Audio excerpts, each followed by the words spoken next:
जय श्री सीताराम, जय श्री सीताराम, जय श्री सीताराम। महिलाओं की सौभाग्य की कामना से किया जाने वाला व्रत हरतालिका व्रत कथा ध्यान से सुने। श्री सूजी महाराज ने कहा, हे शौनकादि महर्षिगण, मदार के फूलों से गूथे हुए केश वाली दिव्य वस्त्रों से विभूषित पार्वती जी को तथा मुंडमाला से सुशोभित श्री शंकर जी महाराज को, जो दिगंबर वस्त्रहीन रहते हैं, ऐसे शिव जी को मैं बार बार प्रणाम करता हूँ। कैलाश पर्वत के रम शिखर पर विराजमान शिव जी से माता पार्वती जी ने पूछा कि हे महेश्वर, आप आज मुझे कोई गुप्त से गुप्ततर रहस्य की बात बतलाने की कृपा करें। वैसी बात हो जो सभी धर्मों का सार, अल्प परिश्रम से ही करने योग्य तथा अत्यंत फलदायिनी कथा का जिसमें समावेश हो। यदि आप मुझ पर प्रसन्न हैं तो उसे बतलाने की कृपा करें।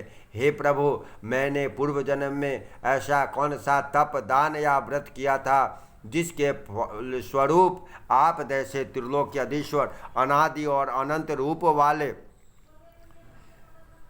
पति मुझे प्राप्त हुए। श्री शिवजी महाराज ने कहा, हे देवी, अब मैं तुमसे सर्वोत्तम व्रत का कथन करता हूँ, क्योंकि तुम मेरी प्रेयसी हो। अतः मैं तुमसे उस गुप्त व्रत को बतलाता हूँ। जिस प्रकार ताराओं में चंद्र, ग्रहों में सूर्य, चारों वर्णों में ब्राह्मण, देवों में विष्णु, नदियों में गंगा, पुराणों में महाभारत, वेदों में ऋग्वेद, वेदों में सामवेद और इंद्रियों में मन श्रेष्ठ है, उसी प्रकार पुराने वेदों का सर्वस्व उसी प्राचीन व्रत का मैं तुमसे कथन करता हूँ। तुम उसे स्थिर चित्त से सुनो। पहले समय में जिस व्रत को तुमने किया था, उसी के प्रभाव से तुमने मेरी पत्नी का स्थान प्राप्त किया। मेरी प्रेयसी होने के कारण ही तुमसे इस व्रत को प्रकट करता हूँ। भादो मास के शुक्ल पक्ष हस्त नक्षत्र युक्त से तृतीया तिथि के दिन इस व्रत का अनुष्ठान करने से त्रिविध ताप, दैहिक, दैविक, भौतिक एवं पाप से स्त्रियां मुक्त हो जाती है। हे देवी, पूर्व काल में इस महाव्रत को तुमने हिमालय पर्वत पर किया था। उन सभी पूर्व वृत्तांतों का मैं तुमसे वर्णन करूंगा।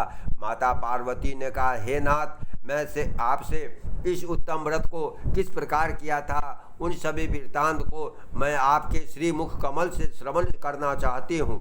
तब शंकर भगवान बोले, पर्वतों में श्रेष्ठ हिमालय नाम का एक पर्वत है, जो अनेक प्रकार के भूमि और विविध वृक्षों से परिव्याप्त है। उस पर्वत पर अनेक प्रकार के पक्षी, मृग, देवगण, गंधर्व, सिद्ध, चारण, गुह प्रमुदित मन से विचरण करते हैं एवं गंधर्व गण निरंतर गान किया करते हैं। उस पर्वत की चोटी स्फटिक, बिल्लौर नामक एक विशेष मणि, स्वर्ण मणि और मूंगों से सुशोभित है। वह पर्वत आकाश के समान ऊंचा है। उसकी चोटियां सदैव बर्फ से ढकी रहती है तथा गंगा का निरंतर निनाद होता रहता है। हे पार्वती, तुमने अपनी बाल्यावस्था में जिस प्रकार की कठोर तपस्या की थी, मैं उसका वर्णन करता हूँ। हे देवी, तुमने 12 वर्षों तक नीचों को मुख और ऊपर को पैर रखकर धूम्रपान धुएं को पिया था। तुमने माघ के महीने में कंठ तक जल में निवास कर वैशाख मास के प्रखर घाम में पंचाग्नि सेवन कर श्रावण मास में घर से बाहर वर्षा में भींग कर मेरी तपस्या निराहार रह कर की। तुम्हारे उस उग्र तप को देखकर तुम्हारे पिता हिमवान बहुत ही दुखित एवं चिंतित हुए। वे तुम्हारे विवाह के विषय में चिंतातुर हो गए और ऐसी तपस्विनी कन्या के लिए वर कहाँ से उपलब्ध हो सकेगा। ऐसे ही समय में ब्रह्मापुत्र नारद जी आकाश मार्ग से तुम्हारे पिता के पास आए और तुम्हारे पिता ने उन मुनि श्रेष्ठ की अर्घ्य, पाद्य, आसन आदि देकर पूजा की।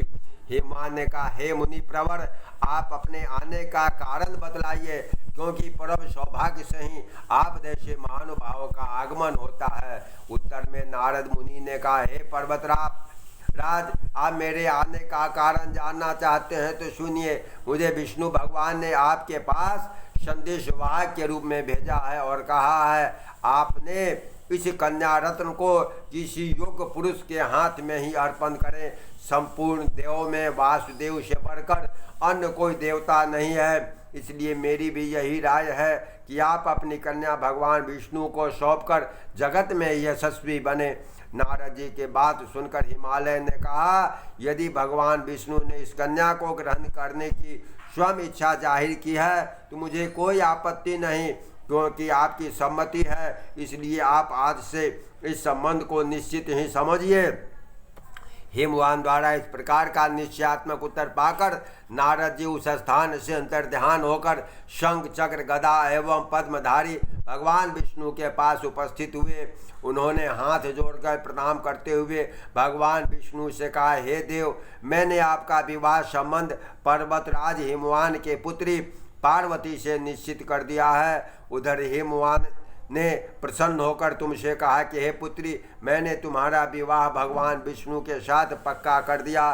पिता द्वारा विपरीतार्थक वाक्य सुनकर तुम अपनी सखी के घर चली गई और वहाँ भूमि पर लुंठित होकर अत्यंत विलाप करने लगी।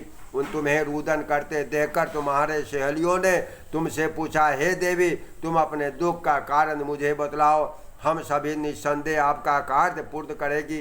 सखियों द्वारा आश्वासन पाकर तुमने उत्तर दिया, हे सखी, आप सभी सुनिए, मेरी इच्छा महादेव जी के साथ विवाह करने की है, परंतु मेरे पिता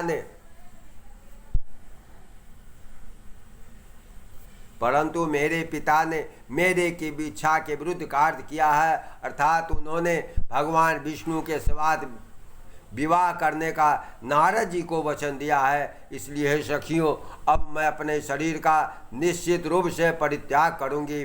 तब तुम्हारी बात सुनकर सखियों ने कहा, तुम घबराओ नहीं, हम और तुम दोनों ही किसी ऐसे घोर वन में निकल चले जहाँ पर तुम्हारे पिता न पहुँच सके। इस प्रकार की गुप्त मंत्रणा करके तुम दोनों अपने सखियों के साथ निर्जन वन में पलायन कर गई।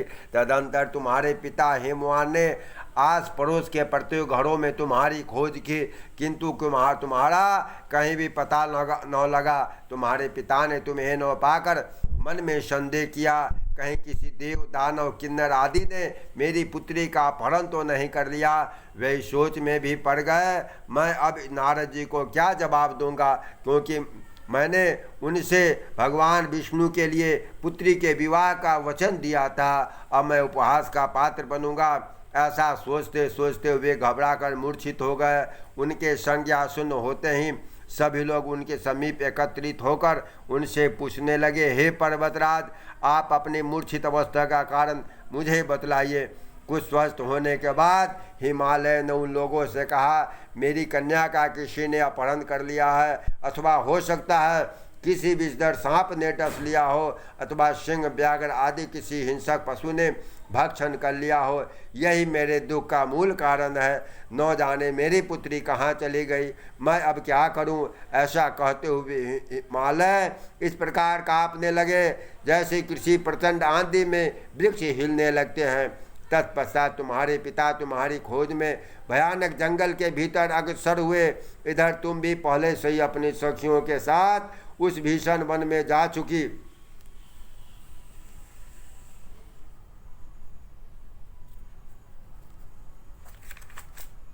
थे। उस स्थान पर एक नदी प्रवाहित होती थी, वहाँ एक गुफा भी थी। तुमने उसी गुफा में जाकर आश्रय लिया। निराहार रहकर मेरी बालुकामय मूर्ति शिव पार्वती सहित का स्थापन किया। और जब भाद्र मास में शुक्ल पक्ष की तृतीया तिथि आई, हस्त नक्षत्र से युक्त आई, तब तुमने उस दिन रात्रि में जागरण कर गीत वाद्य आदि से भक्ति पूर्वक मेरा पूजन किया। हे प्रिय, तुम्हारे द्वारा की गई उसकी कठिन तपस्या एवं व्रत के प्रभाव से मेरा सिंहासन चलायमान हो उठा। जहाँ तुम सखियों के साथ थी उस स्थान पर मैं जा पहुँचा। मैंने तुमसे कहा था, हे वरानने, मैं तुमसे अत्यंत प्रसन्न हूँ, तुम मुझसे अपना इच्छित वर प्राप्त कर लो। तब उत्तर में तुमने कहा, हे देव, यदि आप मुझ पर प्रसन्न हैं तो आप मुझे पति रूप में प्राप्त हो। मैं तथास्तु ऐसा ही हो कहकर पुनः कैलाश पर्वत पर आ गया। मेरे चले जाने के बाद तुमने प्रातःकाल नदी में स्नान कर मेरी स्थापित मूर्ति का विसर्जन किया। इतना करने के बाद तुमने अपने सखियों के साथ पारण किया। उसी समय तुम्हारे पिता हिमालय भी तुम्हें खोजते हुए उसी जंगल में आ पहुँचे, किंतु वन की गहनता के कारण चारों ओर ढूंढने पर भी तुम्हारा कुछ भी पता उन्हें न लगा। अब तो वे निराश होकर भूमि पर गिर पड़े। पुनः उठने के बाद हिमालय ने 2 कन्याओं को सुप्तावस्था में देखा। उन्होंने निकट जाकर तुम्हें गोद में उठा लिया और रुदन करने लगे। रोते रोते ही उन्होंने तुमसे पूछा कि तुम इस घनघोर जंगल में किस प्रकार पहुंची। पिता की बात सुनकर तुमने उनसे कहा, हे तात, मैंने अपना विवाह भगवान शंकर श्री शिव जी के साथ करना चाहती हूँ, परंतु मेरी इच्छा के विपरीत आपने भगवान विष्णु के साथ मेरा विवाह करने का निश्चय किया है। इसी कारण रुष्ट होकर मैं अपने सखियों के साथ घर का परित्याग कर इस भीषण वन में चली आई। हे तात, आप यदि मुझे घर ले जाना चाहते हैं तो मुझे महादेव जी से विवाह करने की आज्ञा दीजिए। मेरा ऐसा ही दृढ़ निश्चय है। तुम्हारे दृढ़ संकल्प को जानकर तुम्हारे पिता ने तथास्तु कहा और वे तुम्हें अपने साथ वापस ले गए। घर पहुंचने पर मेरे साथ तुम्हारा पानी ग्रहण हुआ, अर्थात शंकर भगवान और माता पार्वती का विवाह हुआ। इसी व्रत के प्रभाव से तुमने अचल सौभाग्य को प्राप्त किया। मैंने आज तक इस व्रत का कथन किसी से नहीं कहा। हे देवी, तुम अपनी सखियों के साथ हरण की गई थी, अपहृत की गई थी। इसी से इस व्रत का नाम हरतालिका पड़ा। प्रेम से बोलिए श्री एक शंकर।